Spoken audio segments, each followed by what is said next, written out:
firmly believe that service to mankind is service to God. For me, the nation itself is divine. Mankind is a reflection of the divine. I walk this path with the conviction that serving the people is serving the divine.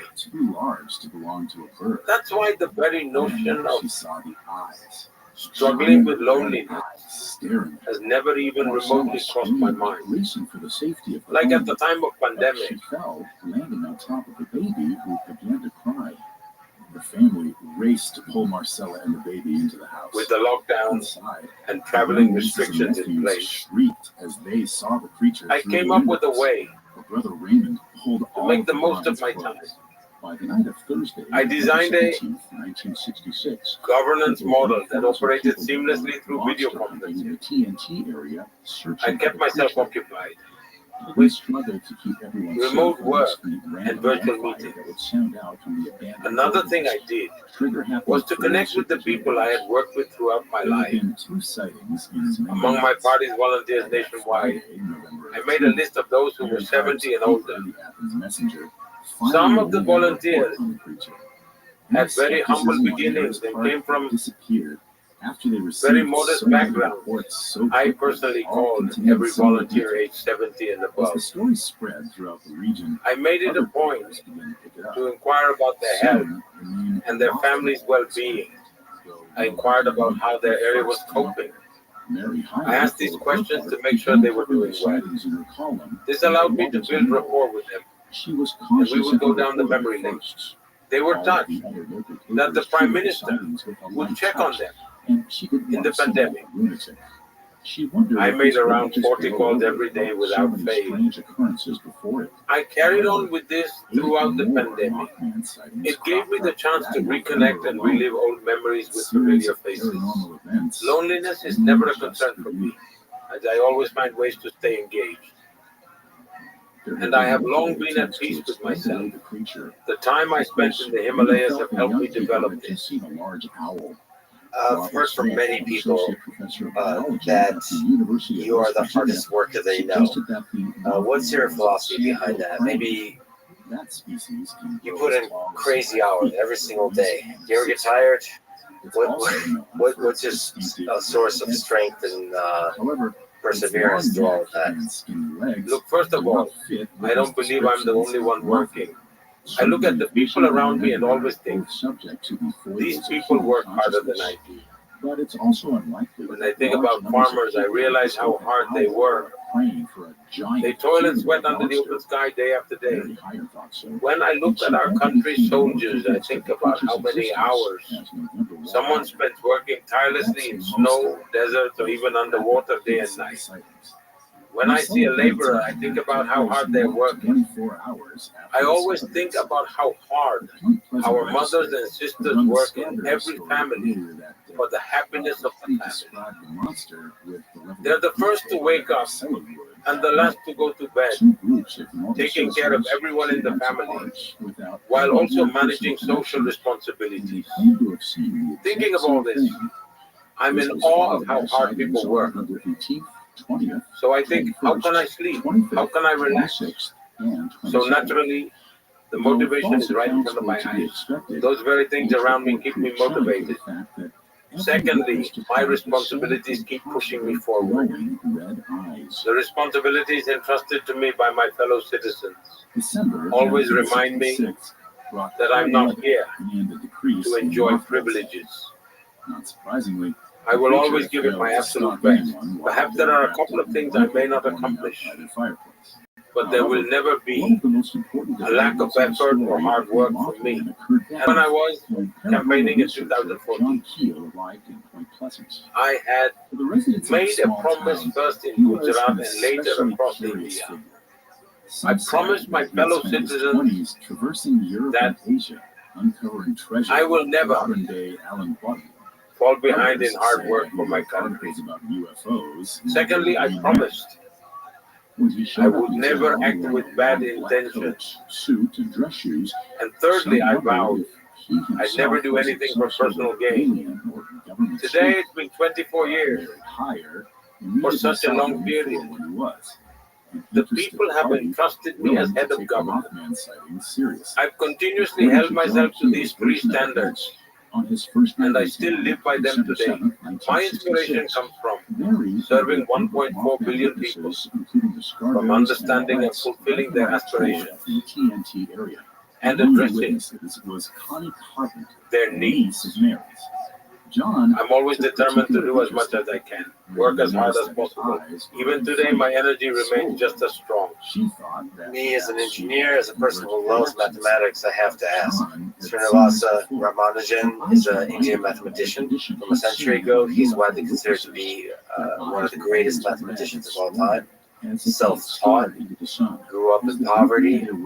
You have often spoken about him. Mary conversed with John. What do you She find asked him if he inspiring believed the witnesses' about him? stories.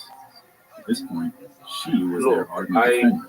John wasn't overly deeply chatty. respect His him, voice was flat and and monotone. everyone He asked for more details. in my country wanted to know respects him if as the well, witnesses ever saw any lights in the sky. because I strongly Noticed any believe there's strange a deep smells. connection She between couldn't science tell and if he believed them or spirituality. not. They arrived at If the you abandoned closely factory, observe which many was the scientifically center of the advanced TNT minds, area. Some thought you'll find that perhaps the they're often Mothman spiritually could be using advanced this too. building as a They're base not of disconnected from operations spirituality. or a nest. Srinivasa Ramanujan once said In that his reports, John mathematical and her ideas fiancé Keith Good morning, the Mr. God Aquarius. he in the worshipped, explosives factory. John meaning How are he has you? emerged from spiritual discipline. I'm well, thank you. How'd more you than sleep? just hard work. flashlight in Excellent. You ready to take on the day? And complete Go get it, girl. yourself into it so Excellent. much that you become one with your work. You too. Bye-bye. You see, the more open we are to new, different sources of knowledge, the more new ideas we'll have. I think it's important for us to clearly understand the difference between information and knowledge. Some people mistakenly confuse information with knowledge, carrying around large amounts of information. But I don't believe information alone equals knowledge. Knowledge is something deeper. It gradually evolves through processing, reflection, and understanding. Recognizing this difference is important in how we handle both. You have a reputation for being a decisive leader. So can you walk me through on this topic of ideas, how you make decisions, what's your process? So, for instance, when facing a high stakes choice with no clear precedence, a lot of uncertainty, having to balance, how do you make decisions? There are many factors to my decision making. First, I'm perhaps the only politician in India who has stayed overnight in around 85 to 90% of the districts across the country. This was before my current role. I used to travel extensively. I learned a lot from those experiences. They gave me first-hand knowledge of the ground realities and grassroots level issues. Not something asked or heard or learned merely from books. This was a lot to take in. Secondly, went on to claim that light was the common denominator. from a governance perspective, I carry no baggage of any kind. People's minds with it. I don't carry any baggage that weighs me down or forces me to act a certain way.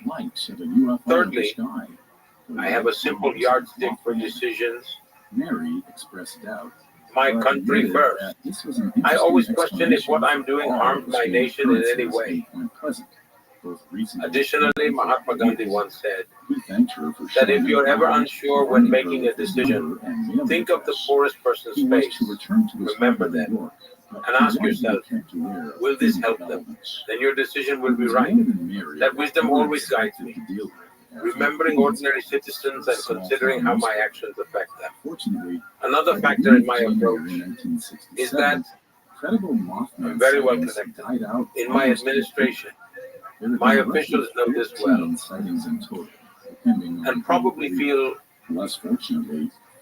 overwhelmed by the fact that my information channels are numerous and are very active. Because of that, I receive lots Up of next, insights becomes a true from believer various as she sources. witnesses a UFO in the skies above So, Point Pleasant. when someone comes And to now, brief me, back to the story. that's not my only source of information. I always have additional perspectives On available March to me. 5th, 1967, Another thing, about I 3.5 months after the maintain first Mothman sighting, a learner's Mary mindset. Hyre Suppose received I'm not calls familiar from with something, locals and an reporting official explains it sightings to me. of strange I approach lights them like a and student and objects ask, in the can you sky. clarify this? How does it work? Alice Bradshaw Then what happens claimed that next she and saw a how? saucer travel And whenever I adjacent have to different an information, off-street in I town. deliberately Guy play later devil's called the advocate next and ask day challenging saying that questions. she had seen the same thing. I Now, on thoroughly March analyze 20th, the issue multiple citizens called in to report strange from multiple lights angles, hovering over the Silver Bridge. hoping that careful Mary wasn't evaluation sure what to will make. yield something She valuable. called John Keel, with whom she had developed a friendship. He Then, was to revisit Point Pleasant once I and converge toward a investigate the decision or phenomenon. action that is What worth happened taking, next filled I share Mary the with idea such awe informally that she felt the need to with write her like-minded experience people, down in an affidavit dated June 21st, just to gauge their reactions and 1967, see how they and respond, signed by a notary public. gathering insights and According to feedback John before Keel's moving forward. report, on April 6, 1967, Until John finally, and Mary drove south of Gallipolis, a town just I have a across strong the river conviction from Point Pleasant, that my that was decision is functionally right. part of the same community. This entire The decision-making road process gave them doesn't a actually full take view of much Point time. Pleasant. My They speed is kept their very car on a fast. hill Let me share an overlooking the river example. valley. Mary felt a little How did I sorry, make but decisions John during carried COVID? himself as if he had done this 1,000 times before. I had Nobel Prize winners It was a advising me, cloudy night, with winter still in the giving process countless of economic bringing examples from spring. around the world. Mary They'd say, expected if this that country is if doing there this, were that country strange did lights that, in you the should sky, do it too. they wouldn't be able to Renowned see them. economists constantly But bombarded suddenly, me with she was suggestions. proven Political very, parties pressured very me wrong. relentlessly, urging me to spend huge amounts of money. But I didn't act immediately. I paused and reflected. It turned on What as if exactly someone should I had do? flipped a switch. Then, considering the unique conditions of my own country, I made a clear decision. Mary I watched wouldn't with let the poor astonishment sleep as the hungry. light moved across the valley at a slow pace. I John, still totally confident, wouldn't allow got out of social the car tensions to and arise stepped over out basic into the daily field. needs. The These woman core flashed principles it guided my and approach. He flashed it 3 The entire times world in was in direction lockdown. of the light. Instantly, the light Global appeared economies right were and collapsing. responded with an identical 3 flashes. Everyone pressured me to empty the According to Mary, treasury, the print more light rose currency, and flood upward money everywhere. before But I disappearing. decided that this was not the right economic route to follow. And so instead, the path I chose, UFOs were real. after carefully listening to experts, understanding their opinions without opposing them, Mary's column, Where and Waters Mingle, became combining their advice exclusively with my own country's paranormal situation and my phenomena. personal experiences, 1967, created a system that worked retired effectively. Mason County School As a teacher result, was the latest person to relate a UFO when the whole world suffered from Warren severe Barnett, inflation, 77, immediately after 2002, COVID, said when he first India sighted the did object, not. he thought it was a Today, plane crashing on the hilltop in the back of his home. my country is steadily advancing at a rapid pace, emerging as one of the fastest growing major economies in the world.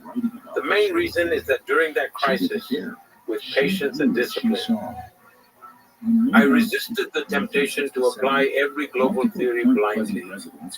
We didn't worry about what newspapers would say, whether they'd praise or criticize. Ignoring all that, I stayed focused on basic fundamentals, and by doing so, we succeeded and kept moving ahead. So ultimately, my economy benefited as well. My approach has always been to stay focused on these fundamentals. Another strength is my risk-taking capacity. I don't worry about potential losses for myself. If something is right for my country, for the people, I'm always prepared to take the risk. And secondly, I take ownership of my decisions. If something goes wrong, I don't shift blame to others. I stand up, take responsibility, and own the outcome. When you take ownership, your team also becomes deeply committed. They know this person won't let us down, won't abandon us, will always stand with us. Because they see I'm making honest decisions, not for myself, but for the nation. I've openly told the country from the start I'm human. I can make mistakes, but I won't act with bad intentions. She exited the People drugstore, remember she those found words the clearly. street flooded with Even people if something running doesn't south. go as planned, Off in the they distance, trust that over the Modi's bridge, intentions she were thought right. she could see smoke. They think he She probably began meant to do walking in something that good, direction, following the crowd. even if it didn't work out. She quickly So made her way society down sees the and main accepts street me just as I toward am. the Silver Bridge. You gave a powerful speech on AI a few weeks ago at the AI Summit, France. Normally visible from In this it, you far spoke about the talent pool for AI engineers in India. The I think it's probably one of the biggest pools of brilliant engineers in the world. So how can India become the leader in the space of AI? Currently lags behind the United States. What does it take for India to start winning and leading the world in AI? One thing I'm about to say might sound strong, and it may even upset some people. But since you've asked, I'll speak openly from my heart. No matter what the world does with AI, it will remain incomplete without India. I'm making this statement very responsibly. Tell me, had the Mothman been warning the town? Was it warning Mary? you've heard my speech at the AI Summit in Paris To warn at all on global cooperation. Dark things to come. What do you think? Or if John Keel were to Can do anyone it, develop AI is this entirely on their own? grand What is your sinister perspective design on this? by aliens So from you another gave dimension? actually in your Regardless of speech John and Mary's a theories, brilliant example of facts the were starting to come into positive focus. impact of The AI bridge, built in 1928, was and not the designed limitations to of AI.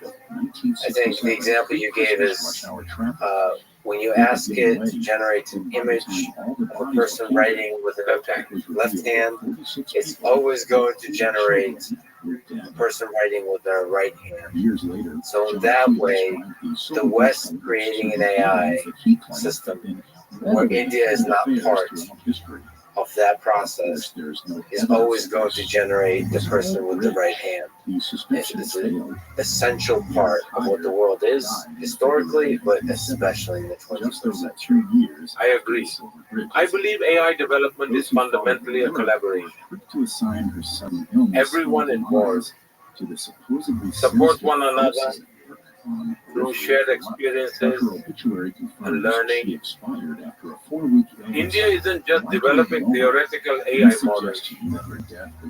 It is actively working on and bringing to life AI-driven applications for very specific use cases. To ensure that GPU access is available to every section of society, we have already created a unique marketplace-based model to ensure its broad accessibility. A significant mindset shift is taking place in India. Though historical influences, traditional government procedures, or the lack of strong support infrastructure made us appear as lagging behind to others. Take 5G, for example. The world initially believed we were far behind. But once we started, we became the fastest nation globally to roll out comprehensive 5G networks. Recently, an American company executive visited me and shared his experiences about this very fact. He told me that if I were to advertise in the US for engineers, I would only receive enough applicants to fill a single at best. But if I do the same in India, even a football field wouldn't be enough to hold them.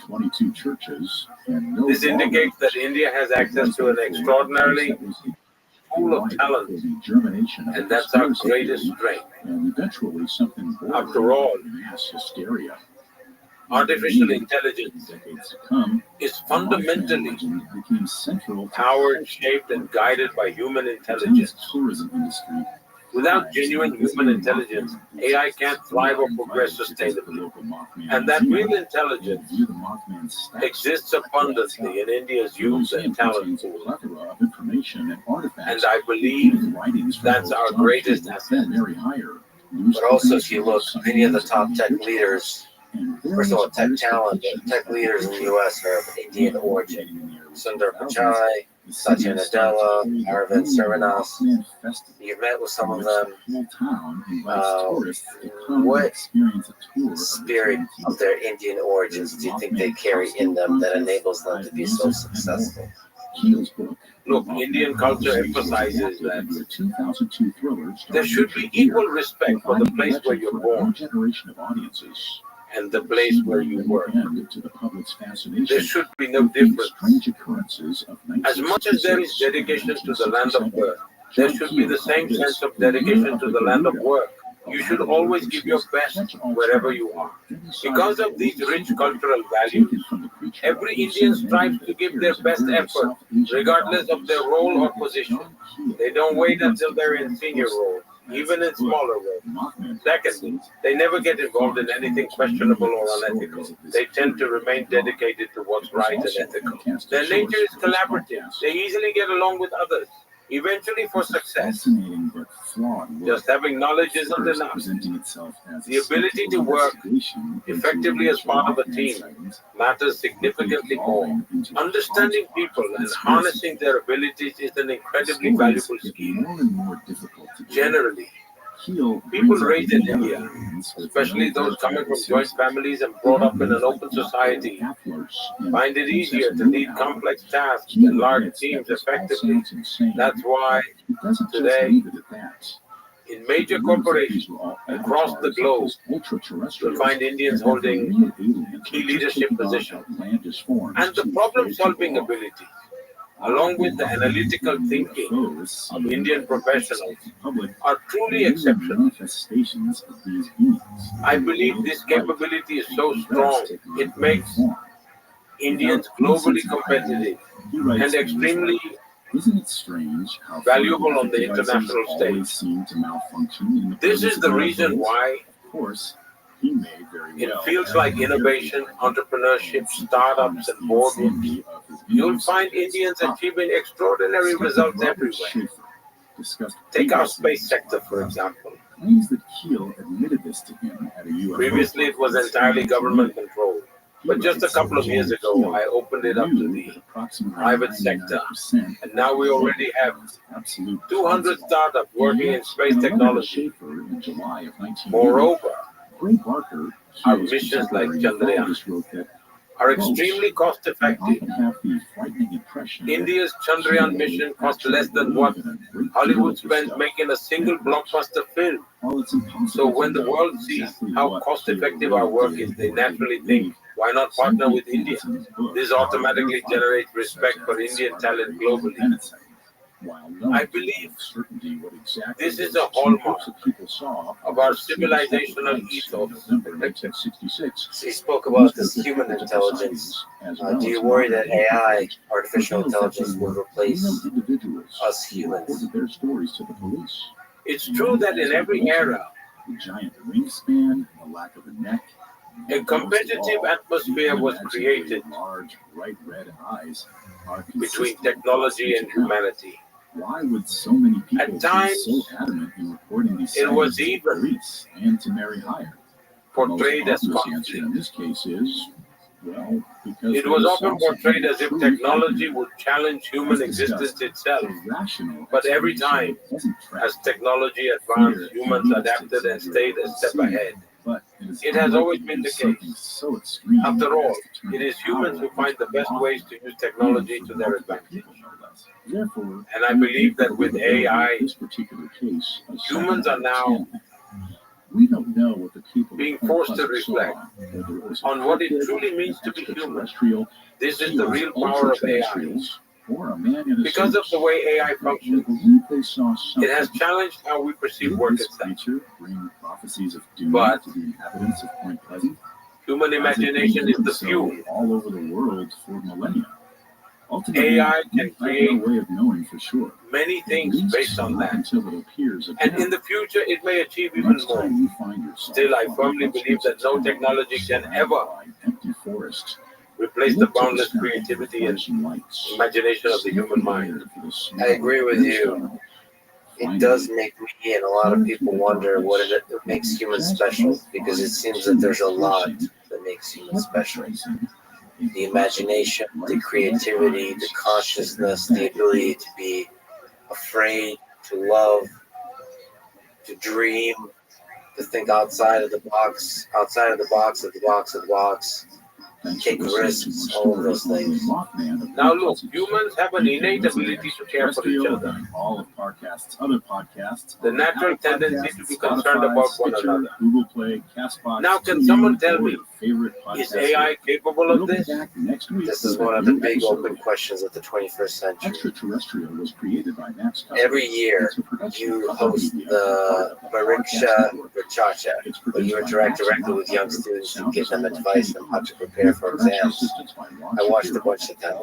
So you give advice on how to succeed in exams, how to manage stress, all those kinds of things. Can you explain at a high level the different exams that students in India need to take in their education journey and why it's so stressful? By and large, a strange mindset has developed in society today. Even schools measure their success by students' rankings. Families too feel pride when their child achieves a high rank, because they believe it improves their educational and social status. This mentality has resulted in increased pressure on children. Kids also began feeling that their entire lives depend on 10th and 12th grade exams. We've introduced significant changes in our new education policy to address this issue. But until those changes take effect on the ground, I feel another responsibility. Ship was in bad shape. It was going down. If our children face challenges, it's my duty to listen to them, understand them, and ease their burden. In a way, when I conduct Pariksha Pe Charcha, I get insights directly from the students, understand their parents' mindset, as well as the perspectives of people in the educational field. So, these discussions don't just benefit the students, they benefit me too.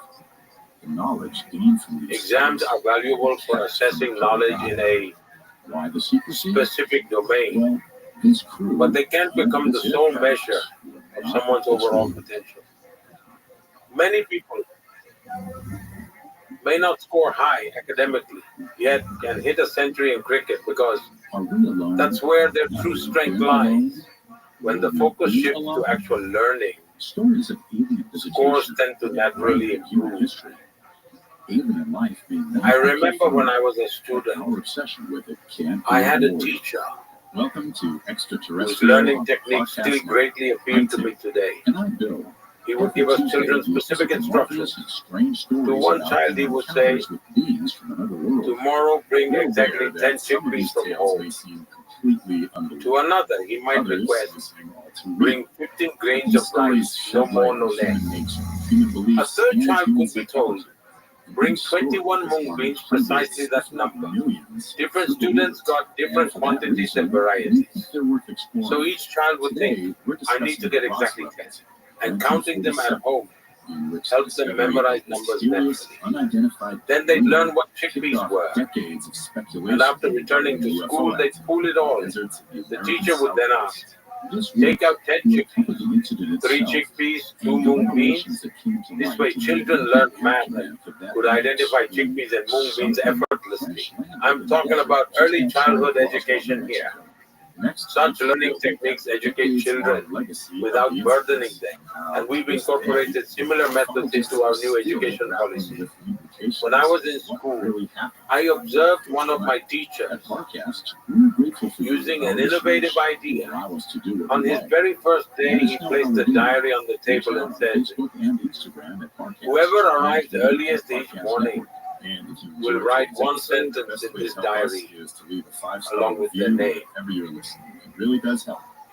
The next student would then need to write a related sentence. At first, I'd rush to school very early every day. Why? So that I could write the first sentence.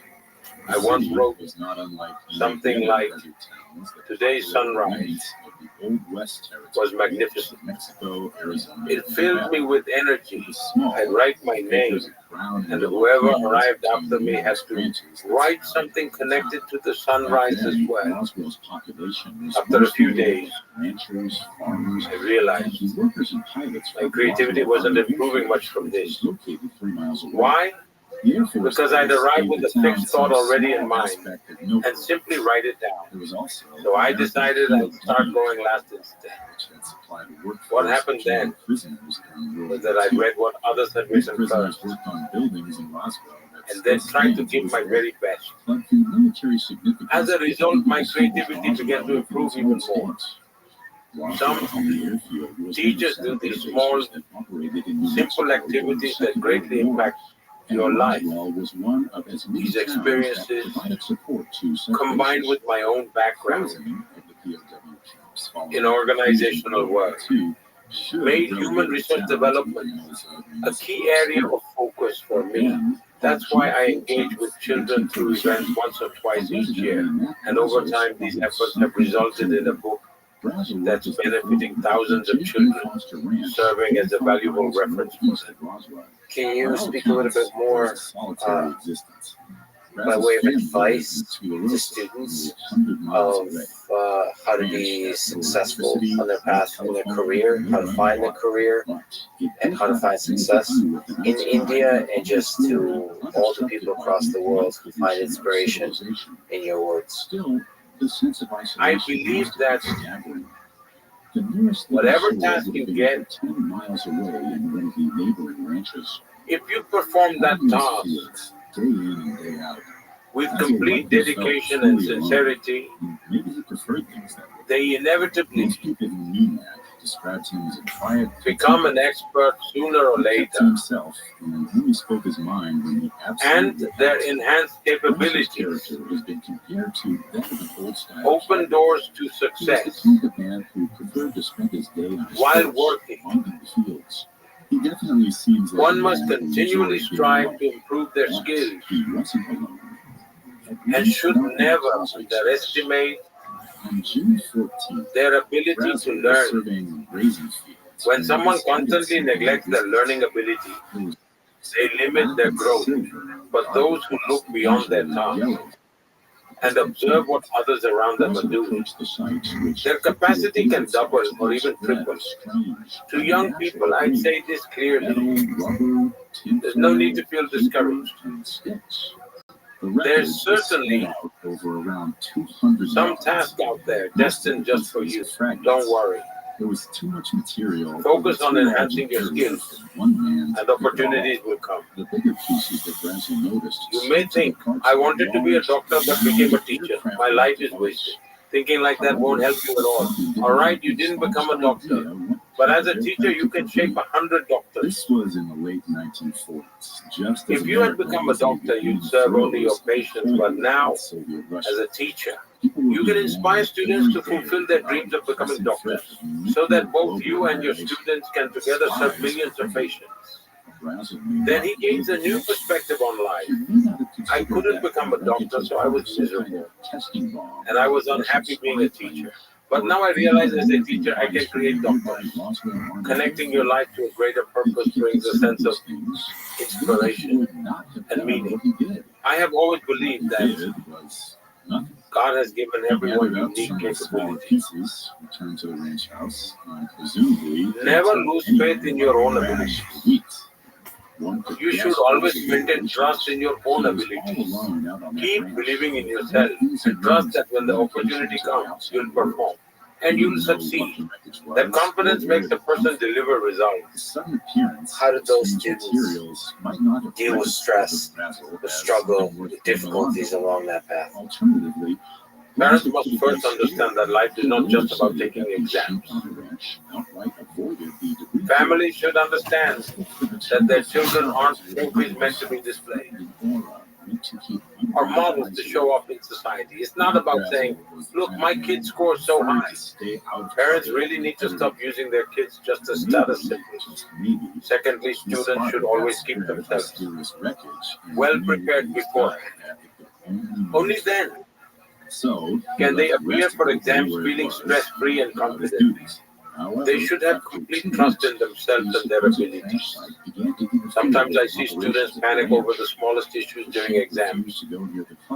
They take papers or other things, and when their pen suddenly stops working, causing anxiety, sometimes they feel uneasy, thinking, oh no, I don't like sitting next to this person.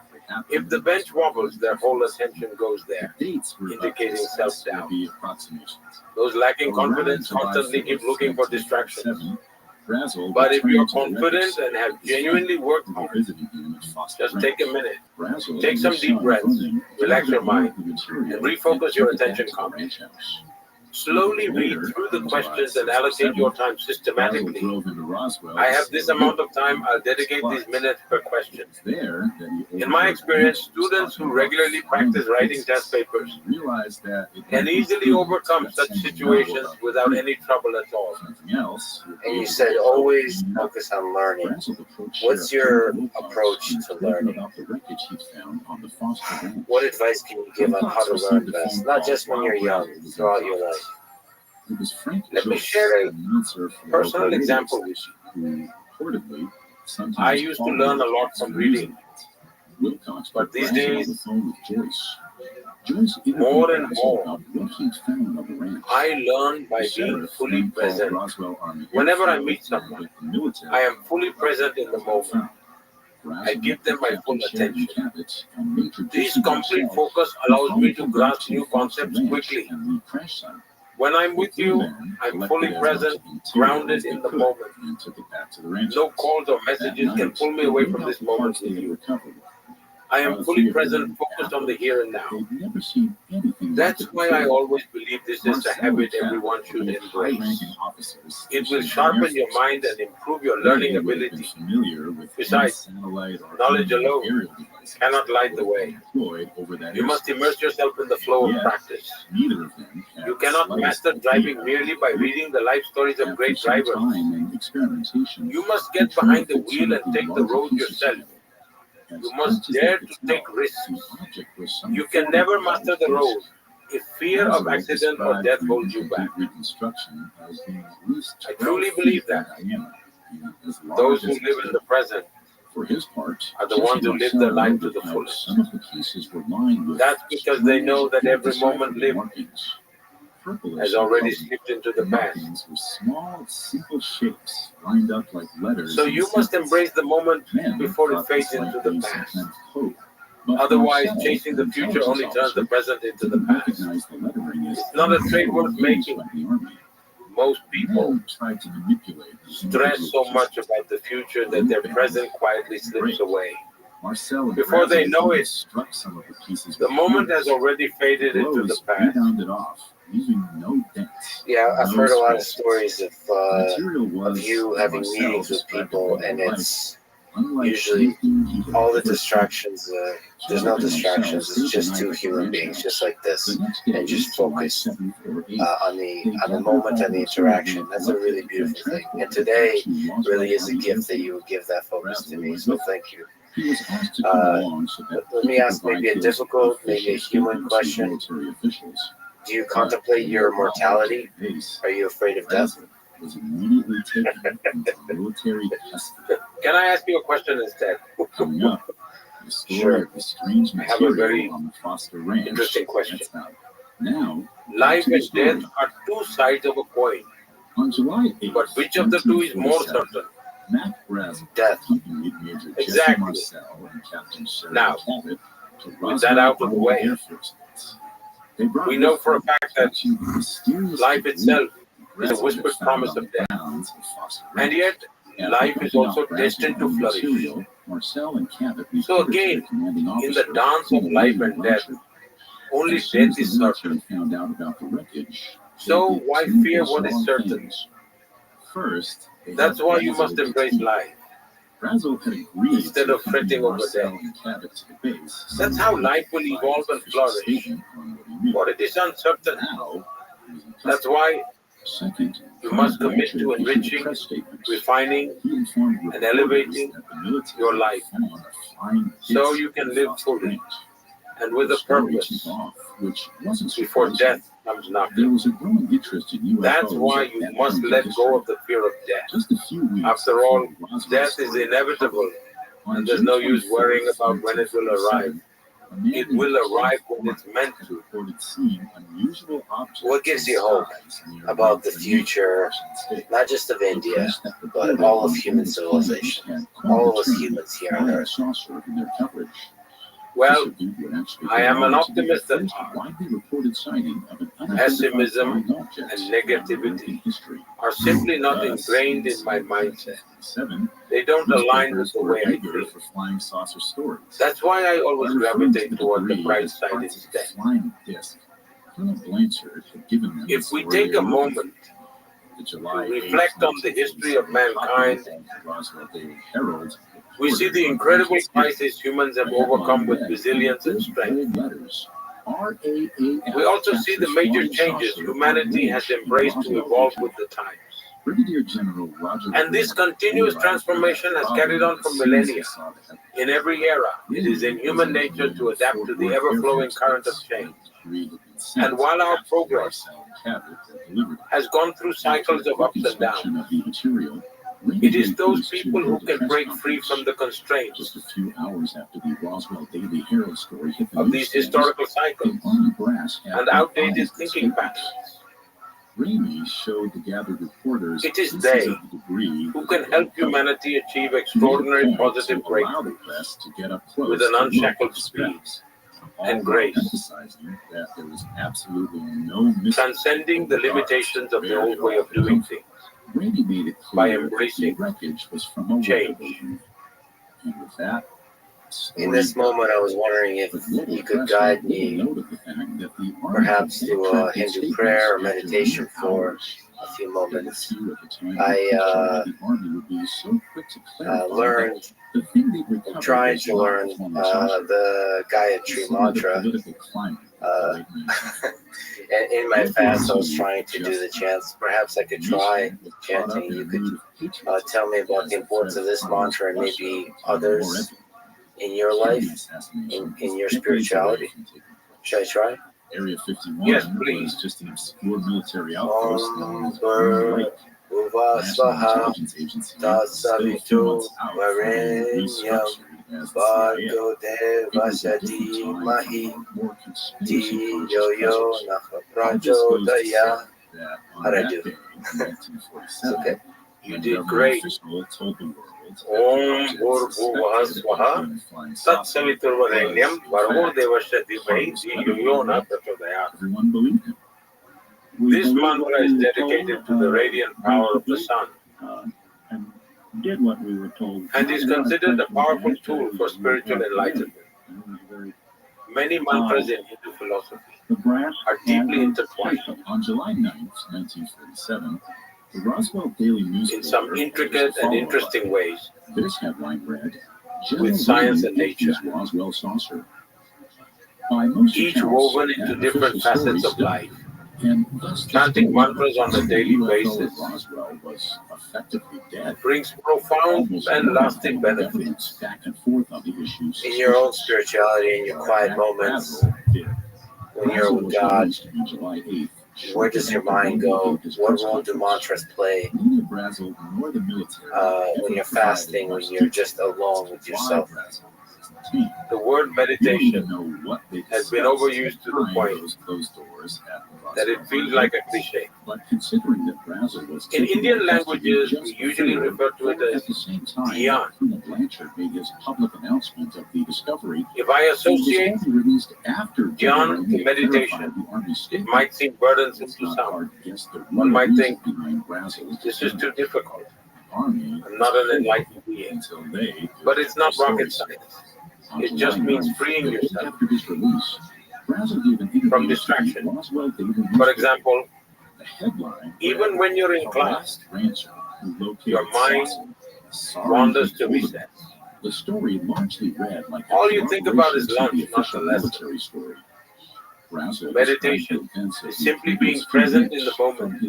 I recall an incident to his leading Marcel and from my time living in the Himalayas. His description There of I the encountered material this wise found sage. didn't come off as particularly He noble. taught me a simple, He described tinfoil, practical paper, technique. tape, and It was sticks, nothing which spiritual. made a bundle of about 18 inches long. There are and several 5 little streams inches in the thick. Himalayas. But at the very end of the article, He Brazel positioned seemed to let something slip. In his own words, a large he wasn't leaf sure that the materials he had found were from any kind catch of water weather. He followed up from by one of those stating that streams if he found anything else on the ranch, and the placed army would have a hard time an getting upside him to down say bowl anything about it. below. Now, So water the would drip there is rhythmically from the little leaf onto the bowl. Brazel could be saying that He asked me to focus only on the any additional dripping water, ignoring all other sounds. Speak publicly about anything he found. Ignore the chirping birds and the soft rustle of the breeze. Regardless, there seems He would to be place the leaf, indication here that the army and I knew would what meditate was going there on. for hours. Brazel was privy to whatever I that felt information was. If there was my mind more to slowly it, tuning than what into General Ramey showed the press the back in rhythmic sounds of the 1947, water droplets Brazel never let on. falling onto the He bowl, never again spoke publicly like a about what he melody, had found on guiding the me into Foster deep Ranch. focus. Had Brazel And found it's not something like else? I was chanting Something that's mantras hidden or in the reciting silence? God's name. To answer that question, we need to shift perspectives. I like to call it the divine resonance. Recall that Frank It was by Joyce tuning the into radio that host divine who called resonance Sheriff Wilcox on that I July learned the 7th, art of when concentration. Brazel was in the sheriff's office. This practice slowly evolves Joyce into ended up meditation. interviewing Brazel over the phone. Sometimes about what you happen he to found. stay He intended to at a air the fancy interview hotel. that night. But when he You get a reviewed the lavish, tape, luxurious the room, audio was deemed The too decor low quality to is be suitable impeccable. for broadcast. and you have been Joyce asked wholeheartedly Brazel to fasting. sit down with him a second But time for a There's a repeated dripping interview faucet in the at home bathroom. with Walt Whitman, the owner of the radio That station. faint sound Now, there are two things is enough to note. make a The luxurious room first is that we have a timeline discrepancy in worthless. this account. The previously At sourced times, account of Brazel's we activities realize from July 4th to the 8th the stated value of that Marcel concentration and Cabot on the in same life's day he inner informed journey. Sheriff Wilcox about the records. We come to appreciate the He then difference a stayed little with bit of Marcel and concentration Cabot can until the make. next day when One he very went with them interesting to concept comes to Roswell Army mind Air Force Base, where he was taken from our into custody. scriptures. In that timeline of events, there's no point where Brazel could have gone. Since we spoke about life and to sit death, down with Joyce at Whitman's house. I would like to quote The a second thing mantra. of note is that Om Joyce thought Purnamidam that his interview with Brazel was Purnamidam worth so it could be Purnat broadcast to a larger Purna audience. Madhotya. But we'll never In other know words, for sure what Brazel all life told is Joyce part of a was complete because circle, the tapes have and never this been mantra available to the public. emphasizes the path to According achieve to that Joyce, completeness. while Brazel was in Similarly, custody, military Hindus never officers focus came to the solely radio on station and confiscated individual all well-being. copies of both Sarve interviews. bhavantu sukhina, They were sarve hoping to santu destroy, niramaya. but In even other if they words, we weren't, wish for the haven't well-being been and released prosperity since. of all. Confiscating Sarve the tapes bhadrani kind of paschantu, makes sense. ma If the paschantu army was bhargave. unsure of what they were This doing, mantra and Brazel encompasses first the showed idea them agreed, of it would seem universal to be well-being standard practice for and them to prosperity. take control of the narrative And you know how of this the mantra story. ends? What doesn't Om make sense Shanti is the Shanti fact Shanti. that the tapes weren't Every Hindu returned. mantra ends on the After same all, note: if peace, the debris peace, really peace. was just from a weather balloon, why all the These secrecy? ancient and powerful rituals It born is in also India possible that Joyce's account isn't accurate. have Most emerged of from his thousands take of on the years story was gathered from of the interviews spiritual conducted practice of decades sages. after the fact. They connect But us to Frank the Joyce essence of was a life. public radio news Shanti, personality. Shanti, His Shanti. reputation was staked on Thank you his for this reliability honor. as a Thank you for reporter. this incredible Why would conversation. he lie Thank you about for something welcoming this me consequential? to India. The answer to And all these I questions can't might wait have to do to with break what the Frank fast with some Brazel Indian told food Joyce tomorrow. in that very first phone call. Thank you so much, Prime Minister. This According was to an honor. Joyce, Brazel was I am once more thankful for the described during opportunity that to initial have phone this conversation conversation with on you. July 6th or 7th. After Then fasting most for 2 accounts days, led on. I recommend Joyce you ease recalled into that eating Brazel was slowly. upset about And I hope you reap stench, great benefits as in the from this stench that fasting emitted experience. from the burned, rotten I've explored bodies that several Brazel new realms found of thought for the pressed. first time ever with you When today. Joyce pressed for I had more long kept information, those Brazel referred to the bodies as those of thoughts little people. Joyce tucked away proposed within that the myself. bodies may have been But today you testicles brought from a those thoughts military to life. operation that went awry. I hope Brazel was adamant that Thank you. corpses he had I hope found your viewers may weren't enjoy this. and It was a great pleasure speaking with you. In the alleged second Thank you. interview, Thank Joyce you. asked Brazel about the bodies. Thank you for listening He made to a this joke about conversation little with Prime green Minister men. Narendra Modi. That at the time, And now, let me answer some questions, try to reflect on or articulate some things I've been thinking about. If you would like to submit questions or get in touch with me for whatever reason, go to letsfreeman.com/contact. First, let me give a shout out to the amazing team around the Prime Minister. Everyone is super kind, excellent at what they do, efficient, great communication, and just great people all around. And since I spoke English and Prime Minister Modi spoke Hindi, I have to comment on the interpreter who was doing simultaneous interpreting for both of us. She was absolutely amazing. I can't sing her enough praises. From the equipment used, to the quality of the translation, to just the human touch of it all.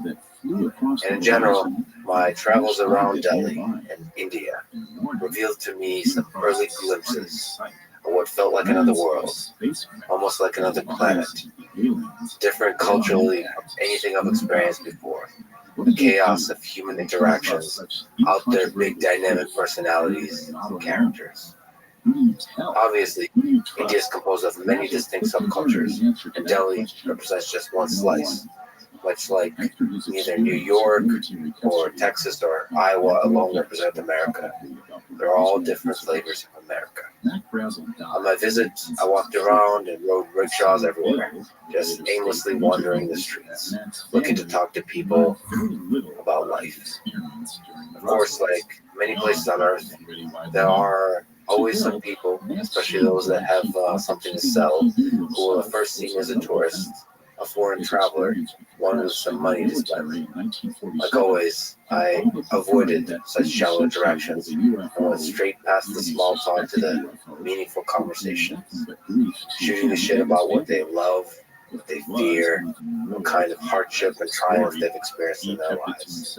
I think the cool thing about people anywhere on Earth is they quickly do see the real you, past the facades that strangers put up for each other, if you're vulnerable and honest enough to let them. And I tried to do just that. And I should say that for the most part, everyone was super kind, in the genuine human way, even when they didn't speak English. It was always easy to understand. Probably more than any other peoples I've interacted with. India, people's eyes, faces, body language all communicate a lot of information, a lot of emotion, not reserved at all. When I traveled through Eastern Europe, for example, in contrast, reading a person is much tougher. The meme does have some truth to it. There's often a protective layer between the heart of the person and the outside world. In India, it's all there on full display. So I had a lot of epic conversations and interactions as I walked around Delhi for a couple of weeks. In general, on the topic of reading people, I do believe the eyes can often say more than words can. We humans are a fascinating bunch. There really is a deep, turbulent ocean behind the surface waves we show the world. In some sense, what I try to do in conversations, on and off the mic, is to get to that depth. Anyway, the few weeks I spent in India were a magical experience.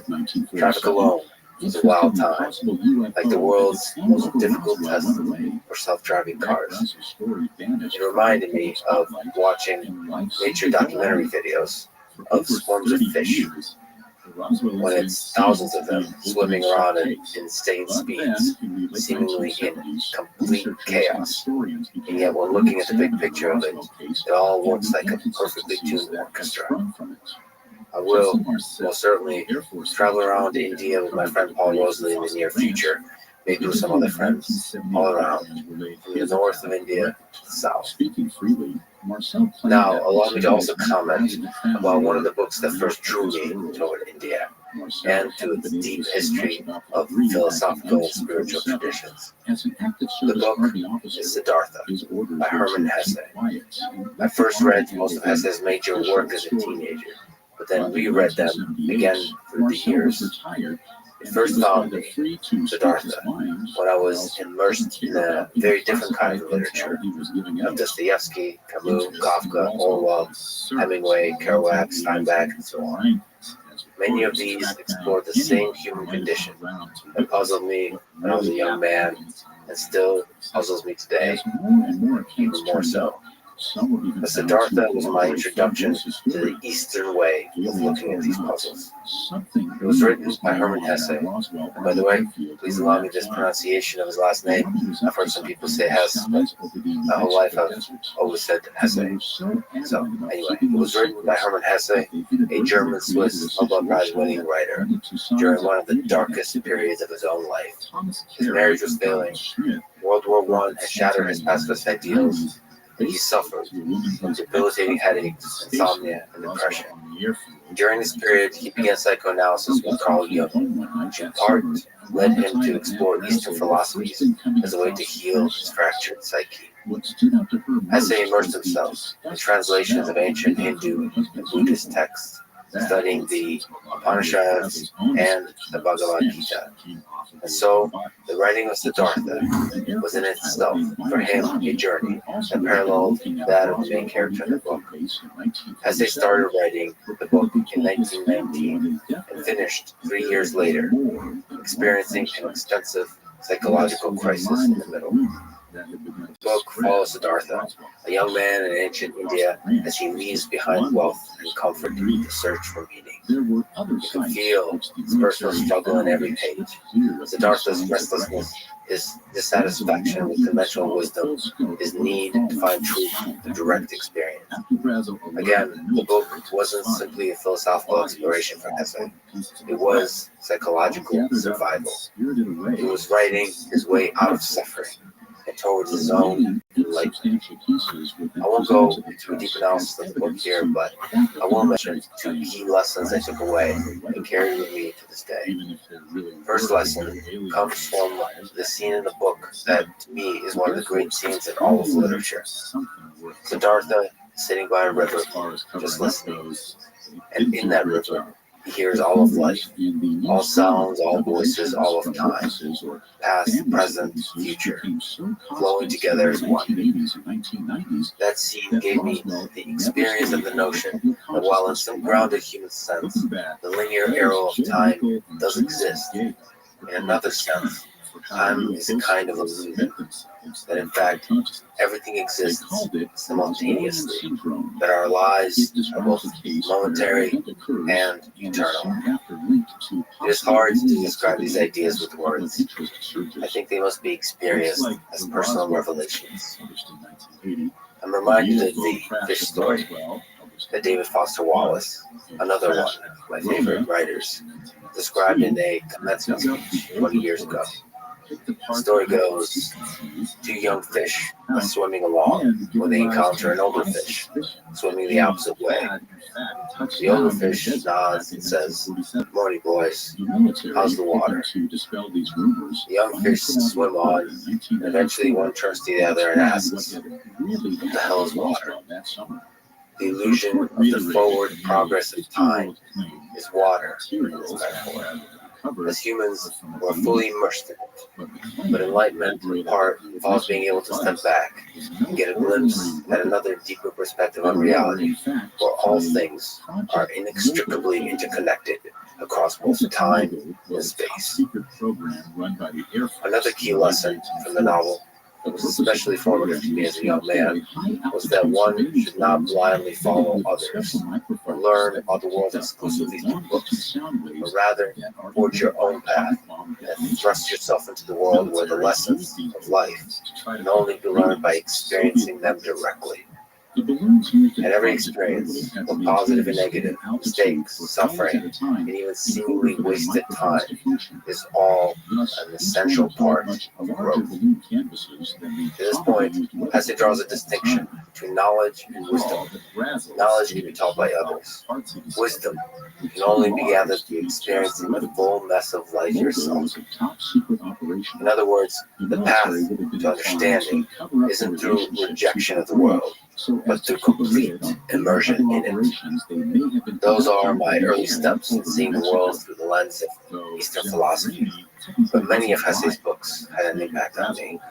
I would recommend to read Damien when you are younger, Steppenwolf when you are older, Siddhartha throughout your life, especially in moments of crisis, and the Glassbead Gang, if you want to take on Hesse's magnum opus that rigorously explores the ways the human mind and human civilization can engage in the pursuit of knowledge, wisdom, and meaning. But Siddhartha is the only one I've returned to more than twice. In my own life, when faced with a difficult situation, I often return to the moment in the book. Siddhartha is asked what skills he possesses, and his answer is simply, I can think, I can wait, I can fast. Let me elaborate. Indeed, for the first part, I can think. As Marcus Aurelius said, the quality of your life is determined by the quality of your thoughts. For the second part, I can wait. Patience, waiting, often is indeed the optimal decision when facing a problem. Time does bring clarity and depth of understanding. For the third part, I can fast. When needed, being able to live and flourish with less is the requisite of being free. And the mind, the body, and society all are trying to put you in cages. Alright, friends. Now, sadly, our time together in this episode has come to a close. As always, thank you for being here, and thank you for your support through the years. Let me leave you with a few words from the Bhagavad Gita. He who experiences the unity of life sees his own self in all beings, and all beings in his own self, and looks onto everything with an impartial eye. Thank you for listening. I hope to see you next time. We don't know where they're from. We don't know what they want. And those great mysteries leave us to our own devices when it comes to providing answers for things that seem unexplainable. Roswell, New Mexico may be the focal point of alien obsession in the world. Imagine how things might be different if more people had just believed Mac Brazel, or if Mac Brazel had shared the whole story. The Roswell incident of 1947 was just a footnote in the city's history for decades. By the end of the 1940s, most people just considered the events of that summer to be a case of a rancher having to deal with a crashed balloon. 50 years later, there are hundreds of stories about what really happened. The events of that summer in 1947 have become some of the most scrutinized in history. Roswell became synonymous with alien autopsies, murdered witnesses, and a government cover-up spanning decades. All the while, the town itself became one of the most famous sites to be associated with alien tourism.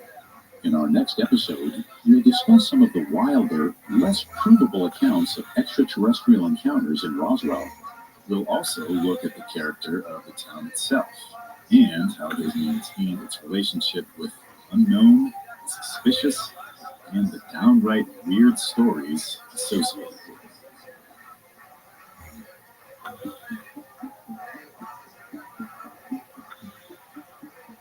Thanks for listening to Extraterrestrial.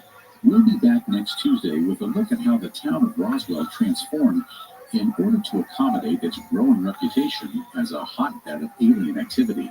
You can listen to Extraterrestrial and all of Podcast's other podcasts on Apple Podcasts, Spotify, Stitcher, Google Play, CastBox, TuneIn, or your favorite podcast directory. Several of you have asked how to help us. If you enjoyed the show, the best way to help is to leave a 5-star review. And don't forget to follow us on Facebook and Instagram at Parcast and Twitter at Parcast Network. We'll see you next time. Until then, keep your eyes on the sky. Extraterrestrial was created by Max Cutler. It's a production of Cutler Media and part of the Parcast Network. It's produced by Max and Ron Cutler, sound designed by Russell Nash, with production assistance by Ron Shapiro and Paul Mahler. Additional production assistance by Maggie Admire, Carly Madden, and Freddie Beckley. Extraterrestrial is written by Colin McLaughlin and stars Will Thomas and Tim Johnson.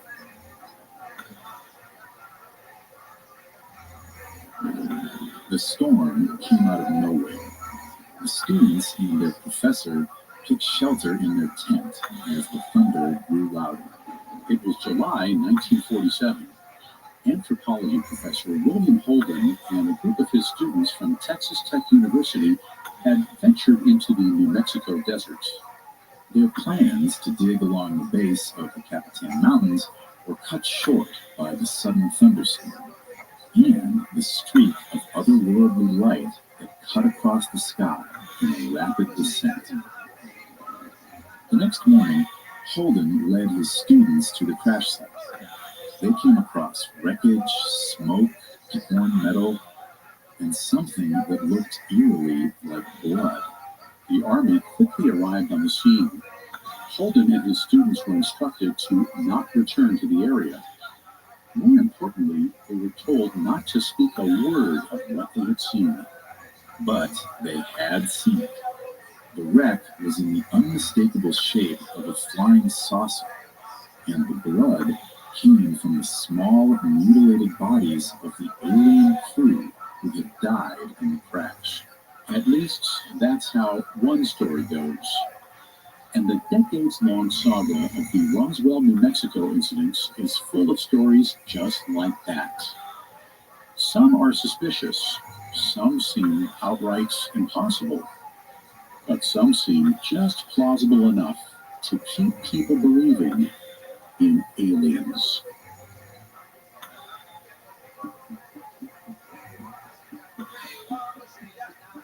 Are we alone? Have we been alone? Will we be alone? Stories of alien visitation have been ingrained in human history. Alien life may not be confirmed, but our obsession with it can't be ignored. Welcome to Extraterrestrial on the Parcast Network. I'm Tim. And I'm Bill. Every Tuesday, we visit the marvelous and strange stories about our encounters with beings from another world. We're aware that some of these tales may seem completely unbelievable. Others may seem all too real. But these stories shed light on human nature, human beliefs, and human psychology. And each story has garnered hundreds, if not millions, of true believers. And for that reason, we think they're worth exploring. Today is our second episode on the Roswell incident of 1947 and the legacy of belief in aliens that defines the town to this day. At Parcast, we are grateful for you, our listeners. We will now love. Let us know how we're doing. Reach out on Facebook and Instagram at Parcast and Twitter at Parcast Network. And for today's episode, the best way to help us is to leave a 5-star review wherever you're listening. It really does help. We also now have merchandise. Head to parcast.com/merch for more information.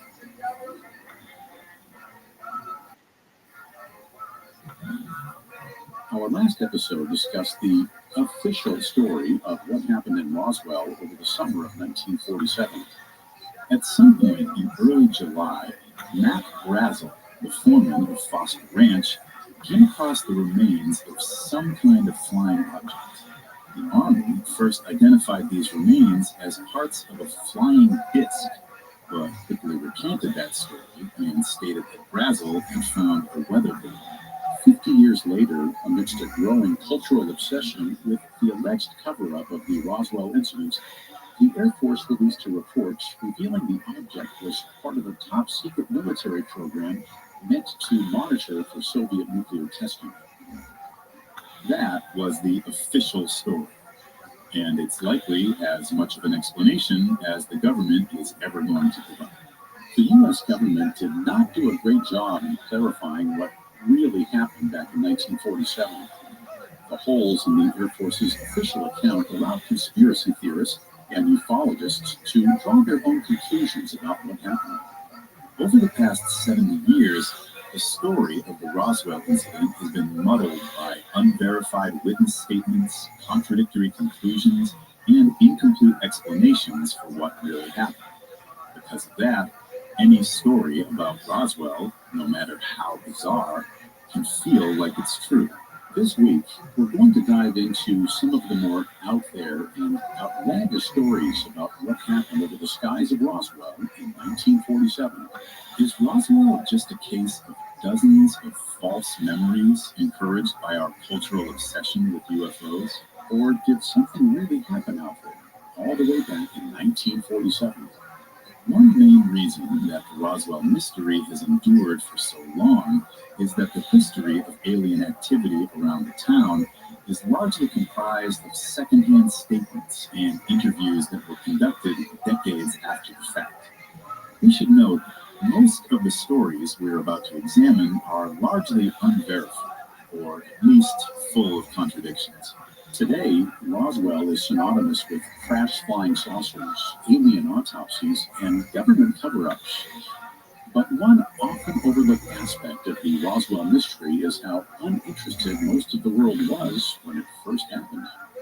In 1947, the potential flying disc that Mac Brazel discovered on the fields of Foster Ranch gained national attention for a period of a few hours.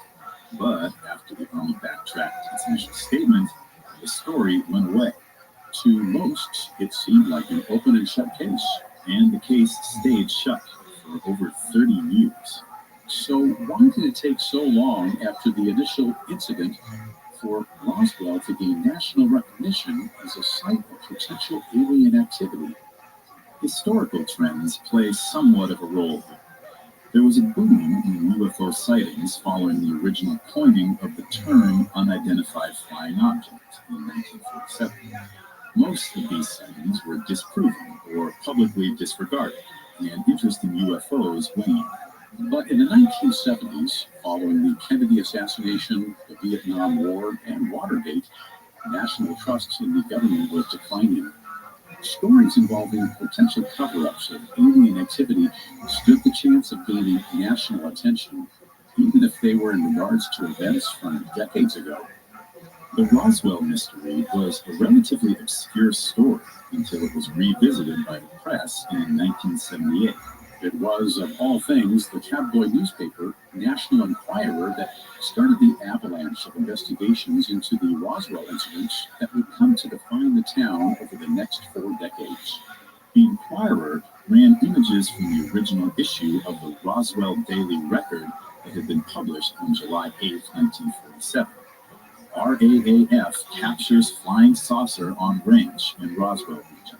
The Enquirer neglected to mention in their piece that the 1947 article they were reprinting had been revised by the Army just hours after its publication.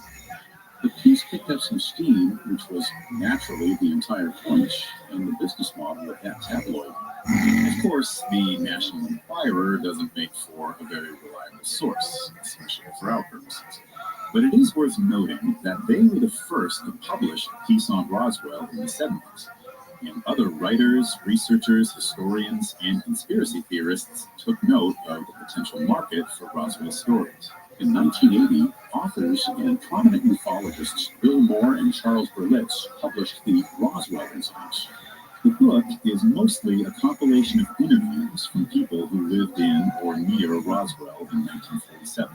It included an interview from Jesse Marcel, the Army officer who saw the wreckage firsthand and helped to transport it back to Roswell Army Airfield. Marcel described the materials he saw, including those strange purple markings that were reportedly on several of the recovered pieces. Recall that some of the materials were reported as being covered in bizarre symbols. The proposed explanation for these strange markings was that the engineers who built the weather balloon had used some kind of children's tape that sported simple, colorful shapes. But UFO believers took the existence of the markings as proof that something more outlandish was going on. It was Marcel's account that helped cement the Roswell incident as a bona fide alien conspiracy.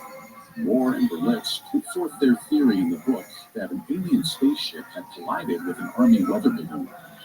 It crash-landed in the desert near Roswell, and the Army recovered the aliens and all of their materials. Now, we don't have exact data on how well the Roswell incident sold back in 1980 when it was originally released, but we can measure the impact of the book by the sheer number of Roswell books that followed in its wake. The Moore and Berlitz account remained the dominant theory throughout the 1980s. Then, in 1991, Donald Schmidt and Kevin Randall set out to debunk Moore and Berlitz with their own book, The Truth About the UFO Crash at Roswell. Schmidt and Randall's book included a groundbreaking account of the Roswell incident from a man named Glenn Dennis. Glenn was in his early 20s in 1947, working at Ballard Funeral Home in Roswell and taking on occasional contract work for the nearby Roswell Army Airfield as an ambulance driver and mortician. Glenn received a phone call in early July. It was the mortuary officer from Roswell Army Airfield. He wanted to know if Glenn had any baby caskets, and if so, how many. If you work at a funeral home, you're bound to get some weird questions every now and then. The mortuary officer called again soon after. This time, he wanted to know about embalming fluid, specifically how and if it could be used to transport bodies that had been exposed to the elements for some time. Glenn didn't make much of the odd question, and after the call, he resumed his work. About an hour later, Glenn was dispatched on an ambulance call. An Army officer had gotten in an accident, and Glenn needed to transport him back to Roswell Army Airfield. Glenn picked up the injured airman and drove him to the base, where he noticed a high level of activity, more than what was common at the RAAF at that time of day. He parked his ambulance in a loading area near a line of other ambulances. As Army medical personnel unloaded the wounded soldier, Glenn took a peek in the ambulance adjacent to his. He saw that they weren't transporting injured people. They were carrying materials, wreckage of some kind, all sharp pieces, something like broken glass. Dennis knew right then that he should probably leave well enough alone, but he couldn't stop himself. He walked around to the other ambulance and reached out to open the door and see what was inside. He was just about to open the truck when the soldier spotted him. He was grabbed by Army personnel before he could get a look. The soldiers were escorting Glenn off the base when it happened. A nurse came bursting out of a nearby medical building, her hand covering her mouth. She was coughing, gagging, close to vomiting from some kind of unholy smell. Her face was stark white, and she looked as if she had seen a ghost. She spotted Glenn, recognized him, and urged him to leave the base as soon as he could. Glenn took her advice. He got off the base and didn't look back. The nurse friend, whose name Glenn kept a secret for the rest of his life, met up with Glenn the next day. She gave him more insight into what had really been going on. The airfield had been in a state of high alert when Glenn arrived on the base. The nurse had inadvertently walked into the infirmary building. She missed an order saying that the regular nursing staff was to stay away. She reported seeing men covered in plastic sanitary suits with surgical masks, each of them examining a pair of bodies in unzipped body bags. The bodies were small, mangled, and about child-sized. She didn't get a better look at them because the smell of the corpses was so rancid that she was forced to get out of the building. Glenn was curious as to what the nurse had seen in that tent. She drew him a sketch on a napkin. The beings she had seen were short, with long, slender bodies and large, bulbous heads. They looked like aliens. According to Glenn, his nurse friend was transferred off of Roswell Army Airfield after that encounter. He never saw her again. Now, this could have either been a particularly chilling turn of events or a convenient way to explain why someone who really didn't exist in the first place has never been found. The Glenn Dennis story may well be the key to all the unanswered questions from the events of July 1947. Mac Brazel did find the wreckage of a weather balloon, but he also found pieces of the alien ship that crashed into that weather balloon. The Army had already recovered the rest of the wreckage and the alien bodies, and when Mac Brazel came to the airfield to give a statement, he may have spotted the alien corpses, which would explain why the Army held him against his will for a period of several hours while they locked down the official story. Glenn Dennis's story may be the witness account that proves aliens were involved in Roswell. That is, if his story was true. Next, we'll discuss the range of unverified and unlikely accounts of what happened at Roswell, as well as the phenomenon among ufologists that drives them to believe it. Now, back to the story. One of the more frustrating things about researching the Roswell case is the sheer number of stories and accounts that, while fascinating, turn out to be contradictory, unverified, or flat out untrue. Books like The Roswell Incident, Crash at Corona, and The Truth About the UFO Crash at Roswell stirred up interest in the Roswell mystery, but they also led people to make bizarre connections that had no basis in fact. William Holden is one key example of this. There are two noteworthy things about Holden and his alleged encounter with the alien crash site. First is that Holden and his students may be the first people to have encountered the alien wreckage. The timeline of what happened over that period of days in 1947 is not 100% clear, but it's possible that Holden saw the crash site even before Mac Brassa found the wreckage on Foster Ranch. The second key thing about Holden is that he maintained he never saw anything, all the way until his death in 1993. That's worth noting, just because most Roswell witnesses are eager to discuss their experience. So how do we even know about Holden's potential connection to Roswell? The link between the professor and the alleged crash is, like most things associated with Roswell, a little murky. The Roswell incident discusses the account of a man named Grady Barney Barnett. Barnett died in 1969, but on his deathbed, he allegedly revealed what he had seen back in 1947. Barnett was a soil engineer.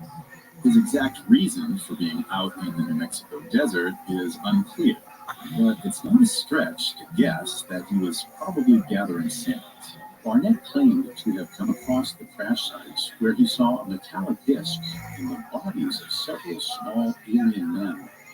He said that he encountered a group of students at the crash site and that they were all sent away once the army arrived. Barnett didn't recognize the students, but Charles Berlitz and William Moore, who wrote The Roswell Incident, took Barney's story and cross-referenced it with student groups that could have been in the area at that time. Berlitz and Moore, along with other researchers, determined that Holden's group was most likely the ones that Barnett had mentioned, despite the fact that Holden never once claimed to have seen anything related to the Roswell incident.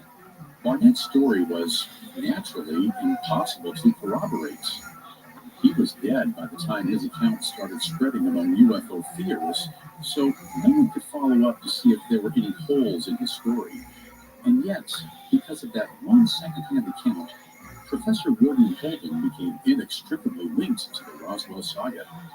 There's no official record of Holden or his students being anywhere near Roswell during the period when the crash likely occurred.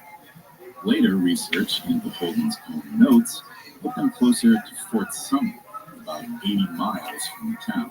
Holden's involvement in the affair seems really unlikely, given that all we have to verify it is the second-hand account of a man who died before he could be interviewed.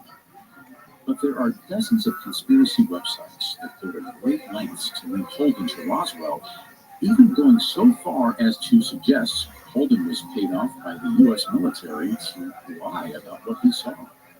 Holden serves as an example of how these Roswell stories are considered. The authors of Roswell books tend to operate from the illogical premise that anyone who claims to have seen something that indicates an alien presence or an army cover-up is telling the truth, and any person who denies the presence of extraterrestrials in Roswell is lying or being pressured by the powers that be. Holden spent the remainder of his life denying that he had anything to do with Roswell. He's a tragic example of how the Roswell mystery created a stigma that one can never really rid themselves of. Even after countless examinations of the facts indicated that Holden wasn't involved, people still consider him as a potential witness. Holden wouldn't speak about Roswell, but plenty of other people had no problem coming forward with their versions of what happened in Roswell. Glenn Dennis was one of them, and despite the groundbreaking nature of his story, a lot of it turned out to be suspicious. Glenn has been thoroughly examined and largely disregarded by a big part of the Roswell alien-focused community. He never even entered the conversation about Roswell until the late 1980s when he saw an episode of Unsolved Mysteries about the 1947 incident and started calling reporters and claiming he knew there was more to the story. The nurse in his account has never been interviewed or even identified. Dennis eventually named her as Naomi Self, but no person by that name seems to have ever existed. When pressed, Dennis claimed that Naomi Self wasn't her real name. He'd given an alias in order to protect her. Dennis's account of his nurse friend and her supposed sighting of the little gray aliens seems to be little more than a hoax. This points to a prevalent issue in Roswell myths. Stories like Glenn Dennis's were circulated for long enough that, even after they were proven to be likely untrue, people still believe in the parts that line up with previously held belief that aliens were somehow involved. The sheer abundance of stories that spread across the UFO conspiracy community in the mid-1990s eventually forced the U.S. military to address the Roswell incidents. Public interest in Roswell, aliens, and the alleged cover-up was reaching an all-time high by the mid-1990s. The U.S. government started to feel pressure from the public to clarify what had really happened. So the Air Force released a report in 1994 that explained how the wreckage from Foster Ranch was actually part of a top-secret surveillance project. The Air Force hoped that by revealing Project Mogul and its intent, they would curb any further talk of a cover-up. But their report had the opposite effect. The 1994 report confirmed that the Army had been hiding something, and theorists took the report's admission as proof that the Air Force only revealed the details of Project Mogul to hide even more sinister secrets. One of the biggest criticisms of the 1994 report is that it failed to address any of the subsequent reports of strange occurrences around Roswell following the 1947 incidents.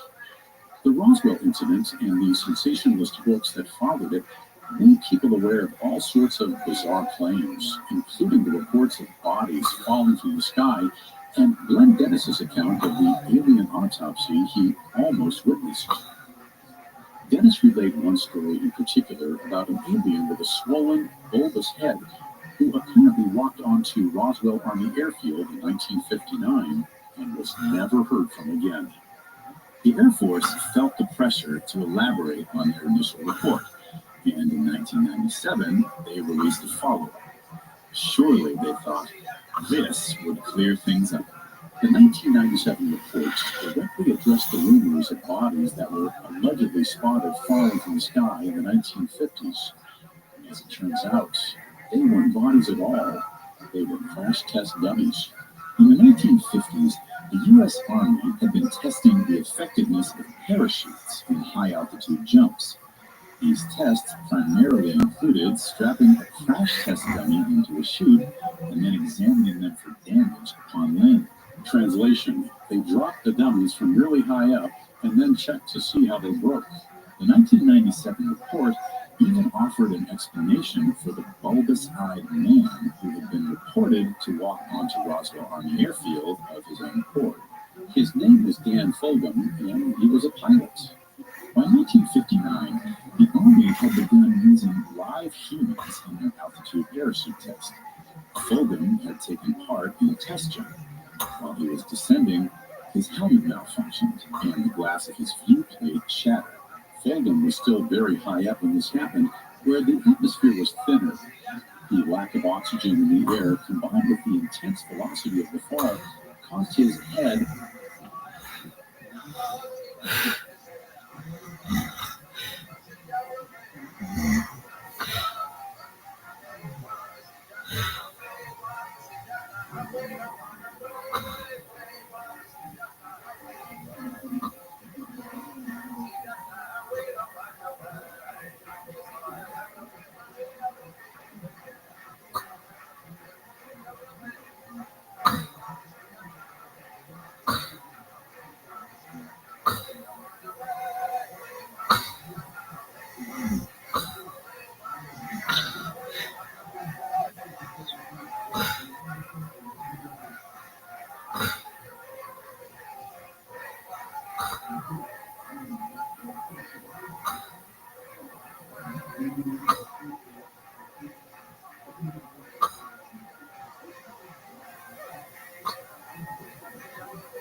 Mm-hmm.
My strength lies not in my name, but in the backing of 1.4 billion Indians and thousands of years of timeless culture and heritage.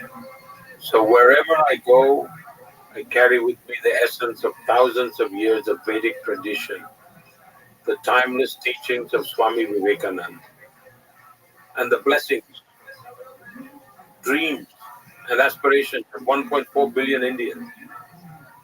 When I shake hands with a world leader, it's not Modi, but 1.4 billion Indians doing so. So this isn't my strength at all. It is rather the strength of India. Whenever we speak of peace, the world listens to us. Because India is the land of Gautam Buddha and Mahatma Gandhi. And Indians aren't hardwired to espouse strife and conflict. We espouse harmony instead. We seek neither to wage war against nature nor to foster strife among nations. We stand for peace, and wherever we can act as peacemakers, we have gladly embraced that responsibility. My early life was spent in extreme poverty, but we never really felt the burden of poverty. You see, someone who is used to wearing fine shoes will feel their absence when they don't have them. But for us, we had never worn shoes in our lives. So, how would we even know that wearing shoes was a big deal? We weren't in a position to compare. That's just how we lived. When I became Prime Minister, I specially invited Pakistan to my swearing in ceremony so we could turn over a new leaf. Yet, every noble attempt at fostering peace was met with hostility and betrayal. We sincerely hope that wisdom prevails upon them and they choose the path of peace. I believe even the people of Pakistan long for peace. Look, regarding what you said about criticism and how I deal with it, if I had to summarize in one sentence, I welcome it. I have a strong belief that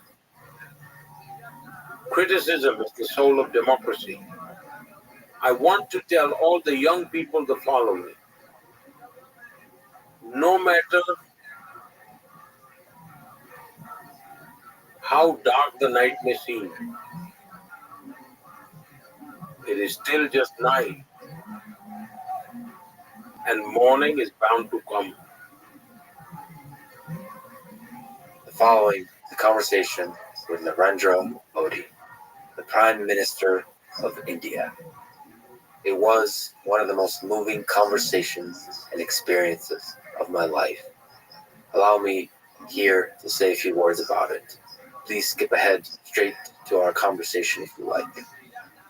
Narendra Modi's life story is incredible.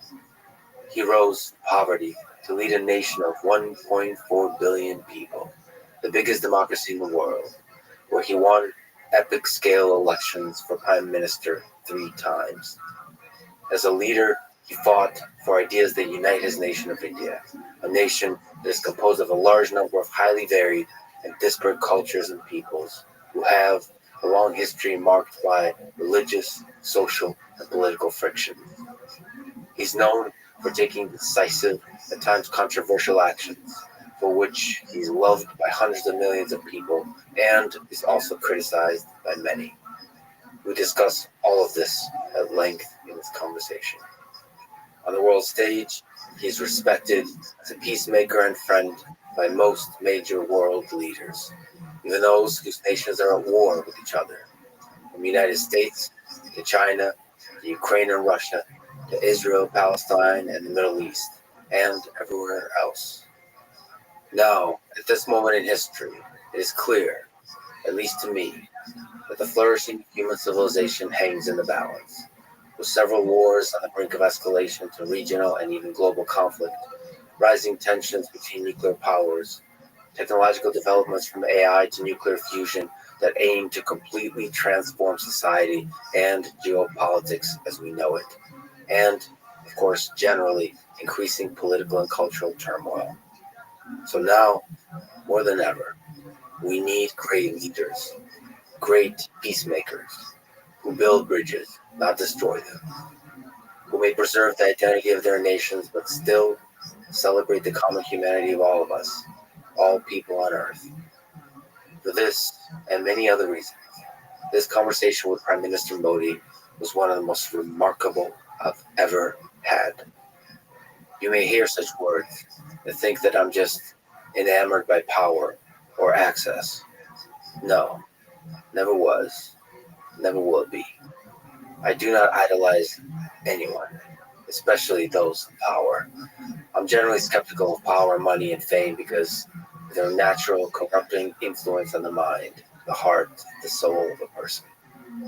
The whole point of all the conversations I've had in my life, on mic and off mic, is that I try to see and explore the full complexity of every human being, the good and the bad. I believe we're all the same in a deep fundamental sense, all capable of good, all capable of evil, all carry stories of pain, stories of hope. Whether you're a world leader or a truck driver, a coal miner, or a farmer in the American Midwest. And by the way, I will be talking to a lot of the latter kind of folk this year off mic, and maybe even on mic, as I travel the US and the world. My brief statements here about Narendra Modi are about both him as a leader and especially him as a human being. In the extensive time I spent with him, I spoke with him, off mic and on mic. It was a deeply personal human interaction, characterized by warmth, kindness, humor, inner and outer peace, and absolute focus on the conversation between us in the present moment, as if nothing else existed. I have heard from many people that he treats everyone he meets in this empathic way, no matter where they come from or what their position is in this world. So, for those and many other reasons, this really was an incredible experience I will never forget. Oh, and by the way, we made captions and voiceover audio tracks available in English, Hindi, and other languages. You can also listen to the original mixed language version where I speak English and Prime Minister Modi speaks Hindi. Separately, you can choose to turn on subtitles in your preferred language. On YouTube, you can switch between language audio tracks by clicking the settings gear icon, then clicking audio track, and then selecting the language you prefer. For fully English overdub, select English. For fully Hindi overdub, select Hindi.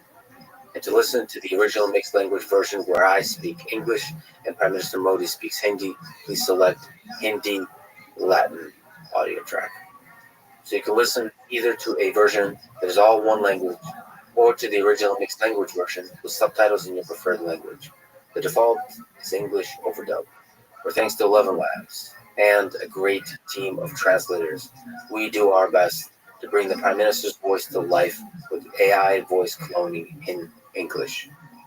I promise that we will continue to work very hard to break down the barriers that language creates and try to make these conversations as accessible as possible to everyone in the world. Anyway, let me pause one more time to say a big thank you. What a wild ride this life has been. It's an honor for me to be on it with all of you. I love you all. This is the Lex Friedman podcast. And now, dear friends, here's the Prime Minister of India, Narendra Modi. So I should also say I'm fasting right now. It's been almost 2 days, 45 hours. So just water, no food. In honor of this conversation, just to get in the right mindset, get into the spiritual level. I've read that you often fast for many days. Can you explain why you fast and where does your mind go when you fast?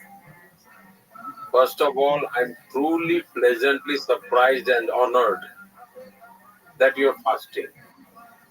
All the more because it feels like You're fasting as a tribute of respect for me. So I express my deepest gratitude to you for doing this. In India, our religious traditions are actually a way of life. Our Supreme Court once gave a brilliant interpretation of Hinduism. They have stated that Hinduism is not about rituals or methods of worship, but rather it's a way of living, a philosophy that guides life itself. And in our scriptures, there is deep discussion on elevating the body, mind, intellect, soul, and humanity. They outline various paths, traditions, and systems to achieve this. And fasting is one of them. But fasting alone isn't everything. In India, whether you see it culturally or philosophically, sometimes I see that fasting is a way to cultivate discipline. If I put it in simple terms or explain it to the viewers who are unfamiliar with India, it is a powerful tool to bring both the inner and outer self into balance. It shapes life in profound ways. When you fast, you may have noticed, as you said, you've been fasting on water for 2 days. Every single one of your senses, especially smell, touch, and taste, becomes highly sensitive. You may even notice the subtle aroma of water itself, something you probably never noticed before when drinking it. If someone walks past you carrying tea, you will catch its aroma just like you would with coffee. A small flower you see before, you will see it again today, but now you can perceive its details more vividly. Your senses become extra sharp, highly aware, and fully tuned in, and their capability to observe, to respond, multiplies and grows sharper. I have personally often experienced this. Another thing I've experienced is that fasting can greatly accelerate the thinking process and can give a fresh perspective. You start thinking outside the box. I don't know if everyone experiences this, but I certainly do. Most people assume that fasting simply means giving up food or not eating.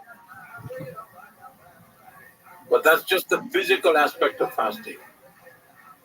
If someone is forced to go without food due to hardship, with an empty stomach, can we call that fasting? Fasting is actually a scientific process. Whenever I fast for an extended period, I prepare my body in advance. For 5 to 7 days before the fast, I follow various Ayurvedic practices and yoga practices, along with other traditional cleansing methods, to internally reset my system. Before actually beginning the fast, I make sure to drink a lot of water as much as possible. So you could say that this detoxification process helps prepare my body in the best possible way. And once I begin fasting, for me it's an act of devotion. For me, fasting is a form of self-discipline. For me personally, even while I go about doing my daily activities during a fast, my mind remains deeply introspective and focused inward. And that experience is profoundly transformative for me. My practice of fasting didn't come from reading books, listening to sermons, or following a tradition just because my family happened to have observed it. It came from my own personal experience. During my school days, there was a movement inspired by Mahatma Gandhi's vision, his vision of cow protection. The government had not enacted any laws at the time. At the time, people across the country observed a one-day fast by gathering in public places in silent protests. We were just kids, probably had just finished primary school. Something inside me said I should be part of this. And that was the first time in my life I experienced fasting. At such a young age, I felt neither hunger nor any desire for food. Instead, I felt a new awareness, a surge of energy within me. So I became convinced that fasting is a science, far beyond just skipping meals. It is something far greater than that. Then gradually, I refined my body and mind through various experiments. Over time, it became a long and disciplined journey for me. And one thing is certain, fasting never slows me down. I work just as much as usual. Sometimes I even work more. And another fascinating thing I've noticed is that when I need to express my thoughts, I'm amazed at where they come from and how they flow. Yeah. It's truly an incredible experience. So you still do meetings with world leaders. You still manage the affairs of India.